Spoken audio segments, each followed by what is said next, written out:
তুমি কি ভাবছো পৃথিবীর সবচেয়ে বেশি কষ্ট তোমার? একদমই নয়। এই পৃথিবীতে একটু ঘুরে দেখো, বিভিন্ন জায়গায় ভ্রমণ করো, তাহলে বুঝতে পারবে যে মানুষ কতটা অসহায়, মানুষ কিভাবে জীবনযাপন করছে। তোমার আশেপাশের মানুষগুলোকে দেখলেই তুমি পৃথিবী বুঝতে পারবে না।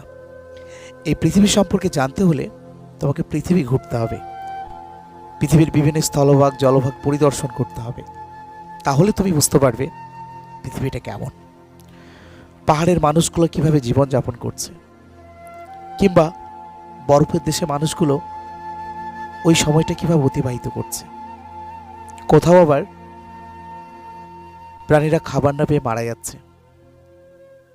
তার থেকে দেখো তুমি অনেক ভালো আছো।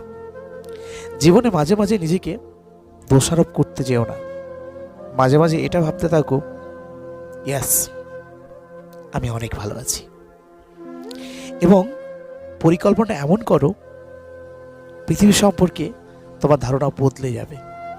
তুমিই পারবে পৃথিবীর সমস্যা সমাধান করতে। তোমার মতো আরও একজন, আরও দুজন, এই করতে করতে একসময় তোমার মতো হাজার হাজার জন এই পৃথিবীকে দূষণমুক্ত করবে, একটা সুন্দর পৃথিবী গড়ে তুলবে। আজ থেকে তুমি শুরু করে দাও। তুমি ব্যর্থ নও, তুমিও পারবে। সফলতা তো প্রত্যেকটা মানুষের জীবনের একটা অংশ। এক একজন এক একটা ফিল্ডে সফল হচ্ছে।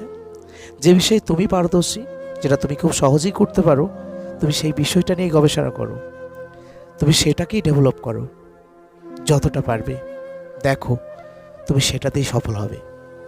সফলতার জন্য কারো পরামর্শে নিজের ভালো লাগার, নিজের ভালোবাসার জিনিসগুলোকে ছেড়ে চলে যেও না। তোমার সেই ভালো লাগা জিনিসের মধ্যেই ভালোবাসাটাকে আরও ভালোভাবে তৈরি করো এবং চেষ্টা করো সেটাই যেন তোমার ভবিষ্যৎ জীবনে অনেক কিছু এনে দিতে পারে।